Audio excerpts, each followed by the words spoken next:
Vous écoutez l'émission Il est écrit en balado-diffusion. Il est écrit, c'est un autre regard sur le monde et nous-mêmes à la lumière des pages de la Bible. Bonne écoute.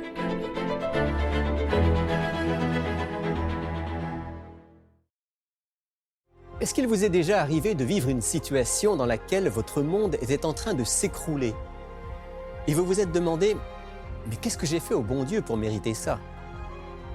Avez-vous déjà fait une prière importante avec ferveur sans recevoir de réponse d'en haut?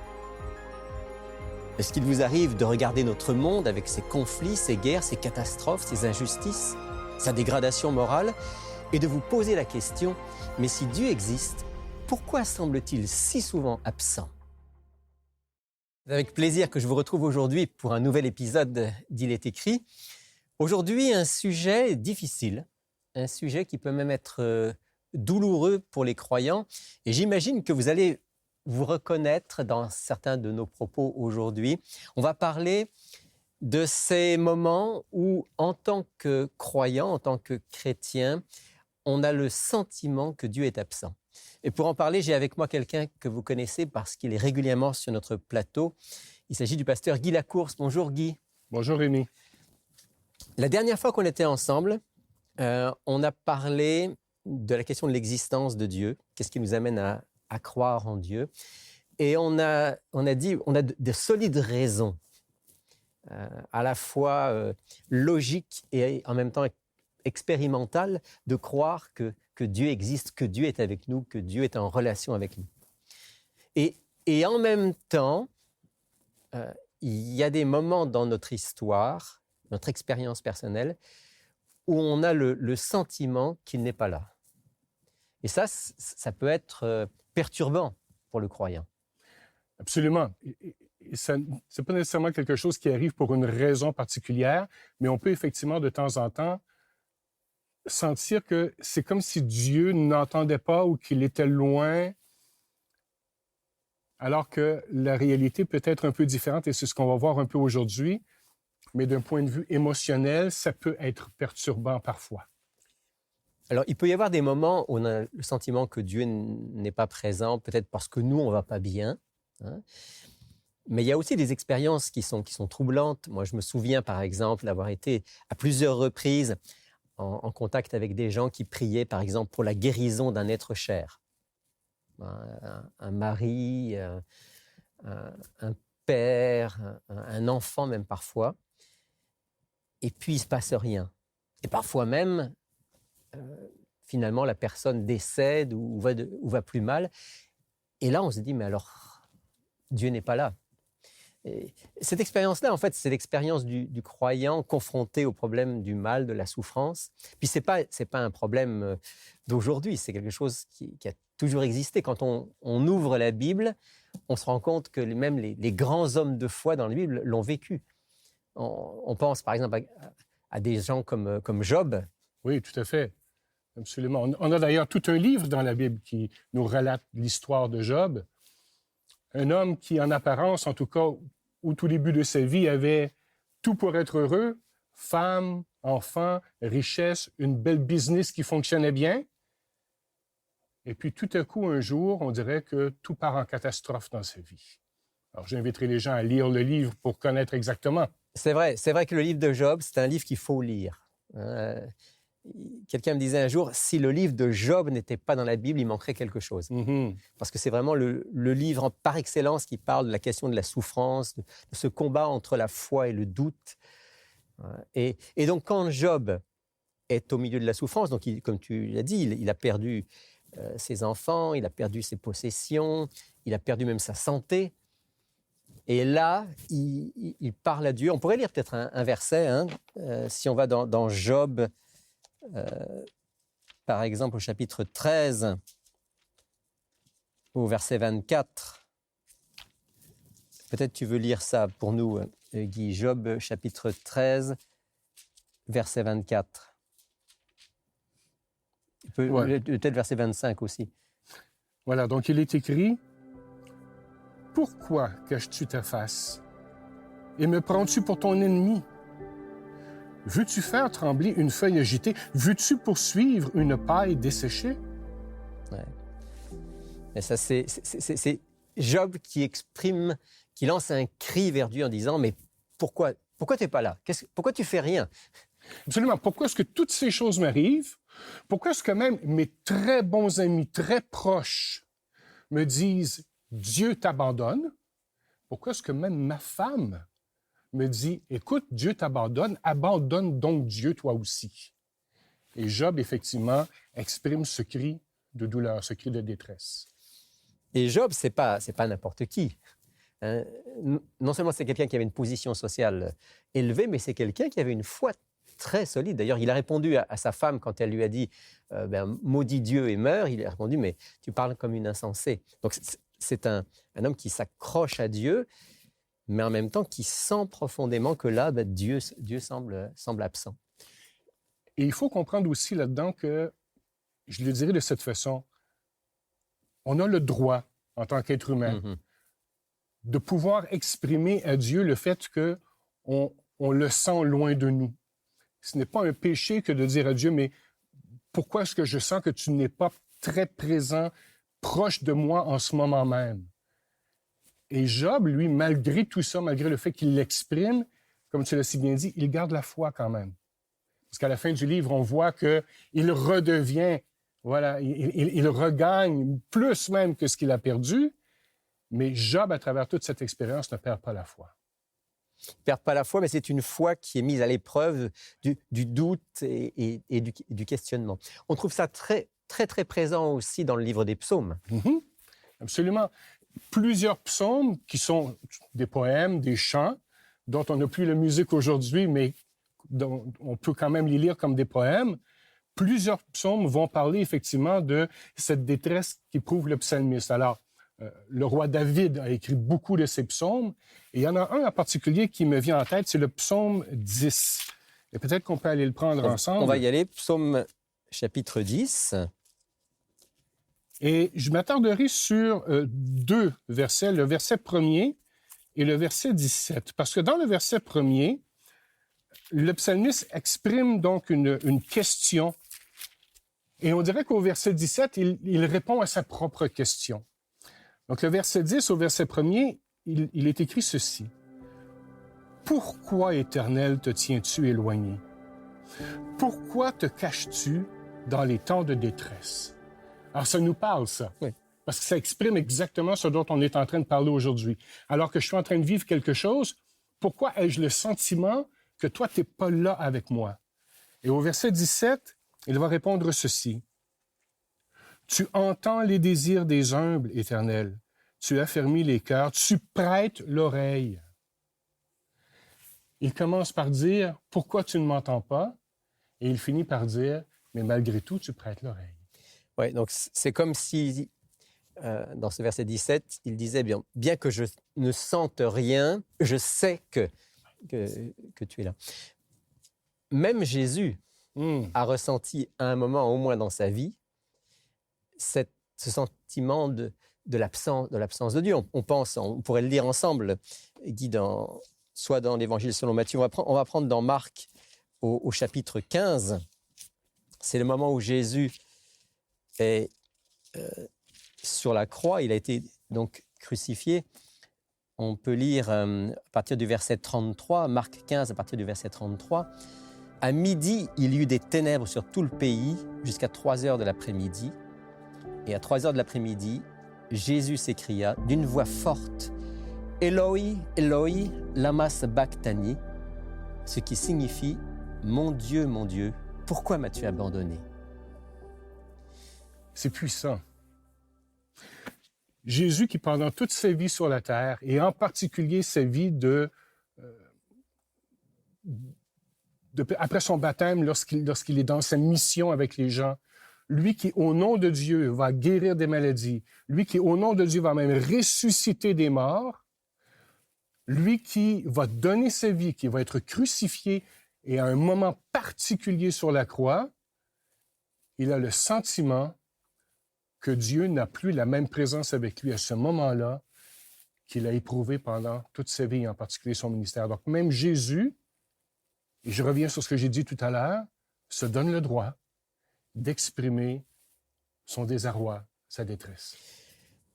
On pourrait étudier ce texte plus en profondeur et se rendre compte qu'il a des raisons de ressentir cet éloignement de Dieu. Mais ce qu'on veut retenir, c'est que Jésus, comme Job, comme les psalmistes, lorsqu'ils ressentent cette absence apparente de Dieu, ils font quelque chose qui est fondamental, c'est qu'ils crient. Hein. Les psaumes sont souvent des cris. Job a crié et Jésus sur la croix crie vers Dieu. Ça, c'est peut-être une des premières leçons qu'on doit retenir dans notre questionnement. Quand Dieu semble absent, qu'est-ce que ça veut dire et qu'est-ce qu'on fait? Guy, ces exemples nous disent surtout continuer à parler avec Dieu, continuer à dialoguer avec lui. Absolument. C'est parce que par la foi, on peut croire que Dieu ne nous a pas abandonnés. On ne le ressent peut-être pas proche en ce moment, comme on l'a déjà senti à d'autres moments dans notre vie, mais ça ne veut pas dire qu'il n'est pas là, ça ne veut pas dire qu'il nous a abandonnés. Et donc, effectivement, garder ce dialogue avec lui, garder cette relation avec lui, fait que nous ne serons pas tentés, nous, d'abandonner Dieu. Et que, comme le psalmiste, on l'a vu tout à l'heure dans le psaume 10, on va éventuellement vivre une expérience qui va nous permettre de nous raccrocher à Dieu, à nouveau de ressentir et de savoir qu'il est tout près de nous. Une expérience qui peut même nous apporter une certaine guérison à nous-mêmes. Émotionnelle d'abord, peut-être spirituelle aussi, parce que peut-être même que ces expériences que nous vivons vont faire en sorte que notre foi sera plus grande, plus profonde, plus vivante. Ne pas couper la communication avec Dieu lui permet, à travers même nos questionnements, à travers même nos souffrances, de pouvoir grandir et d'en ressortir plus fort. Absolument. Ça a été l'expérience de Job, ça a été l'expérience du psalmiste, et c'est certainement l'expérience que plusieurs d'entre nous ont vécue aussi. Pour revenir à l'exemple de tout à l'heure, quand je parlais de ces personnes que j'ai connues et qui avaient des questionnements très forts, en rapport avec la prière pour des malades dans leur famille, effectivement, j'en ai connu plusieurs qui sont ressortis plus forts encore de cette épreuve. Quand même, est-ce qu'on peut rappeler pourquoi il est normal qu'à certains moments, on ressente cette absence de Dieu? Parce qu'on va dire que sur cette terre, personne n'échappe à ça à un moment ou à un autre. Pourquoi c'est normal, Guy, que ça nous arrive? Je crois qu'il y a un phénomène qui s'exprime par un mot qui est peut-être beaucoup oublié dans le langage contemporain que nous avons, qui est le mot péché. Nous vivons dans un monde où il y a eu une certaine séparation qui s'est faite avec justement la création et avec l'être humain. Une séparation qui a été faite, si on lit la Bible, avec Adam et Ève. Depuis l'origine. Depuis l'origine, tout à fait. Cette séparation, elle est là. Un jour, elle sera guérie, cette séparation. La Bible nous dit qu'elle sera guérie. Mais pendant que nous sommes à l'intérieur de ce monde ici avec ce que nous vivons, le péché qui nous entoure, ce qui ne veut pas dire que Dieu est éloigné parce que nous avons personnellement commis certains péchés en particulier. Ça peut arriver. Ça peut arriver. Ça peut arriver. Je veux dire, ça peut arriver. Parfois, le sentiment de l'absence de Dieu, il est lié aussi à nos propres égarements qui font que, comme on n'est plus en phase avec Dieu, ben on le sent loin. En tout cas, moi, là, je parle de mon expérience personnelle.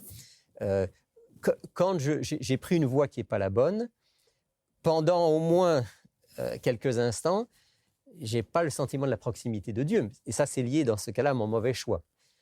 Mais ce que tu dis, c'est que ce n'est pas toujours comme ça. Exactement, tout à fait. Donc, nous ne sommes pas toujours la personne responsable du fait que l'on ressent que Dieu est éloigné.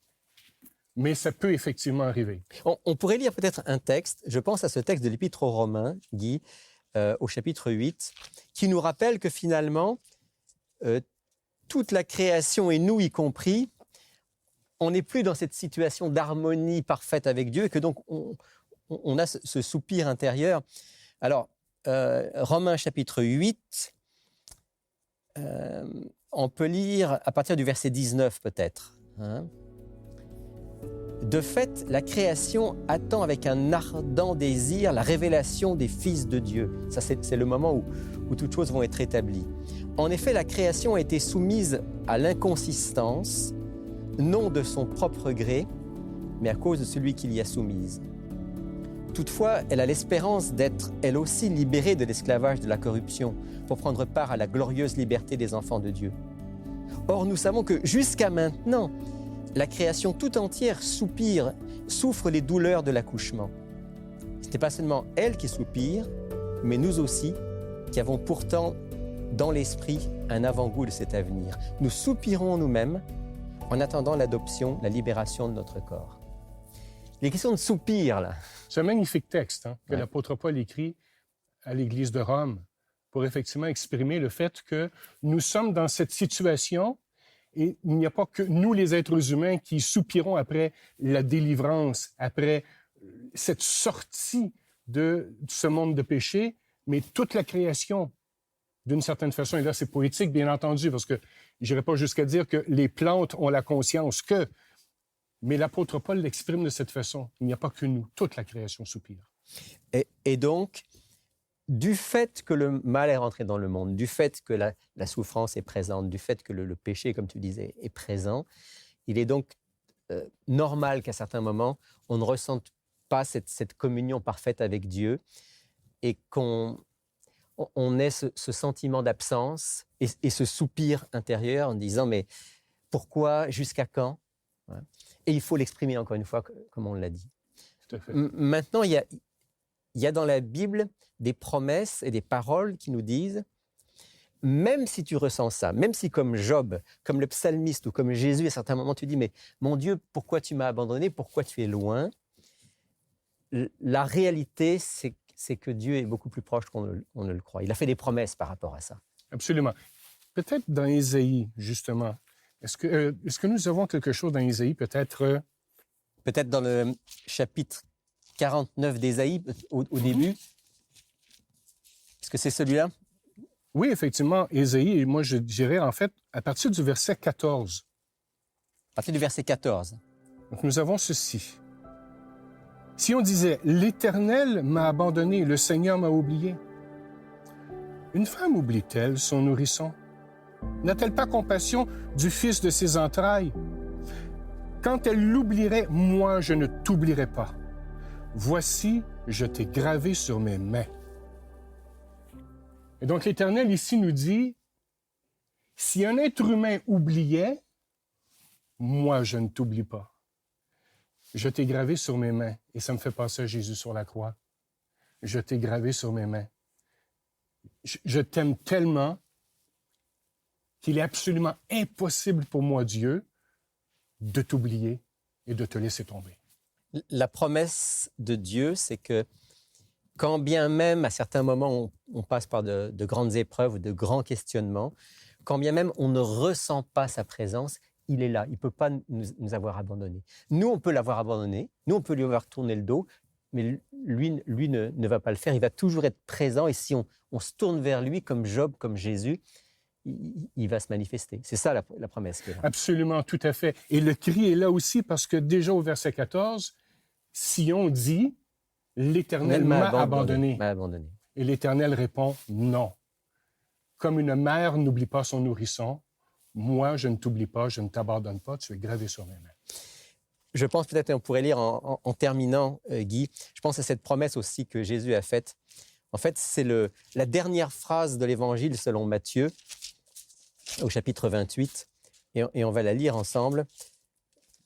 Jésus va laisser ses disciples, il va laisser les apôtres, mais il va leur confier une mission d'aller dans le monde entier partager la bonne nouvelle.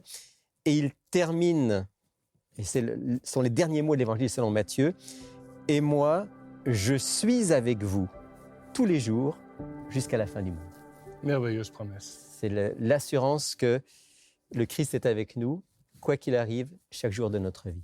Absolument. Et on veut remercier Dieu de sa fidélité. Si tu veux, on va prier ensemble pour qu'il nous permette, à nous tous, toi et moi, mais aussi tous ceux qui nous écoutent aujourd'hui, de nous accrocher à cette promesse et de savoir qu'on le sente ou qu'on ne le sente pas.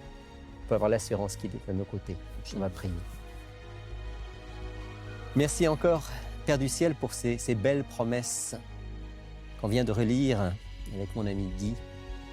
Merci parce que tu nous dis que tu nous aimes tellement que tu es présent à nos côtés en toutes circonstances.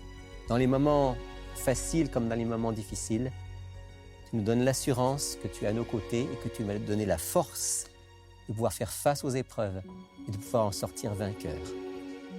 On te fait confiance, et on regarde à toi et on te remercie encore au nom de Jésus. Amen. Amen.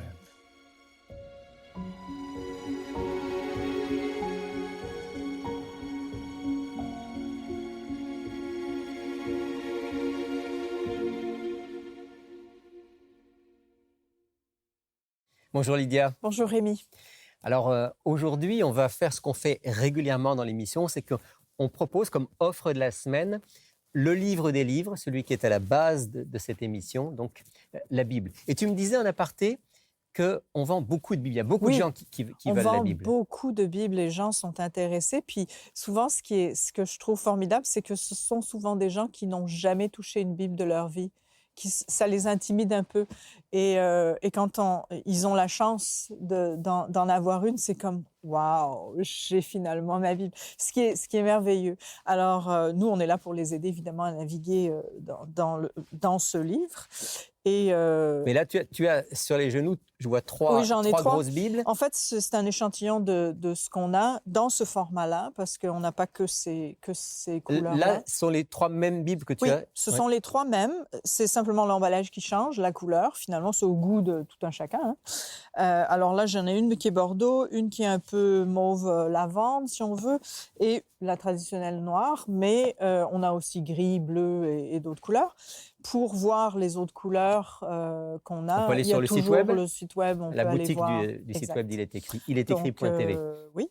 Ouais. Mais c'est une Bible qui est vraiment bien parce que... Dis-nous ce qu'elle a de particulier, cette Bible. Bon, d'abord, comme on voit, il y a les paroles de Jésus en rouge, là, la petite pastille.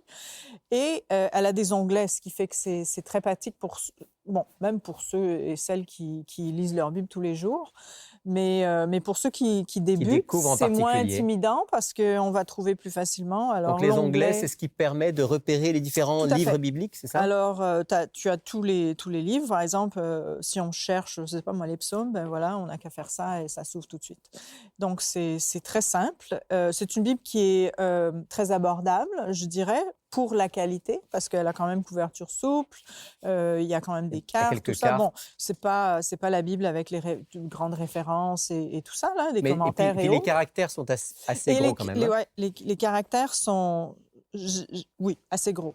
C'est pas la Bible à gros caractères, mais les gens qui ont des problèmes de vue, en général, quand ils choisissent ça, ils reviennent pas pour se plaindre. Donc, ça veut dire que c'est un bon format de... C'est quand même très lisible. Oui, tout à fait. Donc, on en a plusieurs couleurs.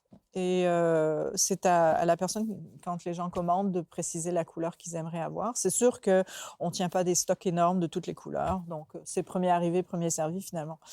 Et donc, le prix? Oui, le 45 $ plus les frais de poste. 45 $, c'est un prix très raisonnable pour une Bible de cette qualité. Oui. Absolument. Je dirais, oui. Donc, on encourage nos auditeurs qui n'auraient pas de Bible ou qui voudraient en offrir à pouvoir se la procurer. Oui. Merci Lydia. Puis alors, tu as aussi à côté... le pendant, c'est-à-dire quelque chose qui va avec. Et donc, c'est le cours découverte qu'on offre aussi régulièrement. Oui.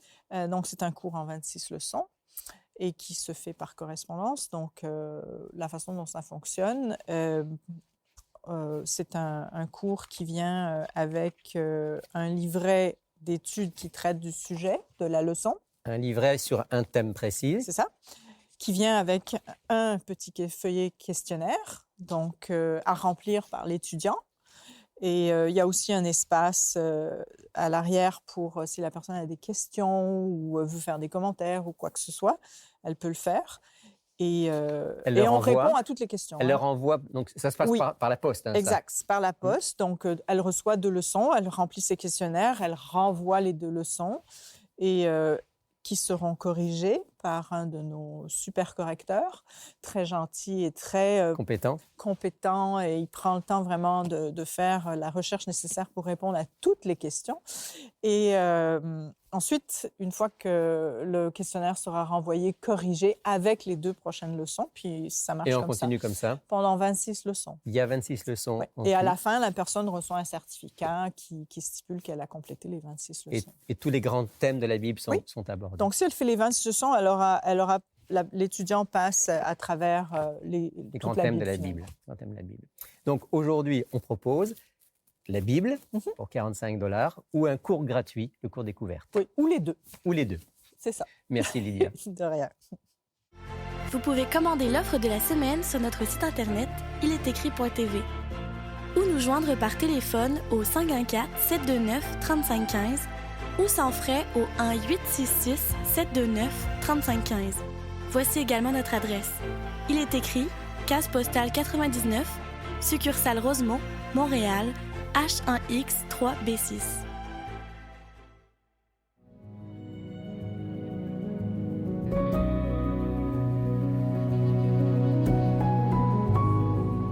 L'Éternel est mon berger, je ne manquerai de rien. Il me fait reposer dans de verts pâturages. Il me dirige près des eaux paisibles. Il restaure mon âme. Il me conduit dans les sentiers de la justice à cause de son nom. Quand je marche dans la vallée de l'ombre de la mort, je ne crains aucun mal, car tu es avec moi. Ta houlette et ton bâton, voilà mon réconfort. Tu dresses devant moi une table en face de mes adversaires. Tu oins d'huile ma tête et ma coupe déborde. Oui, le bonheur et la grâce m'accompagneront tous les jours de ma vie, et je reviendrai dans la maison de l'Éternel pour la durée de mes jours. En terminant cette émission dans laquelle on a parlé de ce sentiment que nous avons parfois de l'absence de Dieu, j'aimerais vous rappeler que si vous passez par des moments difficiles, si vous avez des questionnements, si vous avez besoin de soutien, n'hésitez pas à prendre contact avec notre équipe. Il y a toujours quelqu'un qui sera là pour vous répondre au téléphone et pour prier avec vous, pour vous écouter, pour dialoguer, pour rechercher cette force d'en haut dont nous avons tous besoin. Alors, n'hésitez pas, téléphonez-nous, écrivez-nous, prenez contact avec notre équipe. On se retrouve bien sûr la semaine prochaine pour une autre émission. Mais d'ici là, appuyez-vous sur cette parole. Il est écrit, l'homme ne vivra pas de pain seulement, mais de toute parole qui sort de la bouche de Dieu. Cette émission a été préparée par l'équipe d'Espoir Média Québec. Laissez-nous vos commentaires, questions et suggestions sur iletécrit.tv. Si vous avez apprécié ce balado, partagez-le.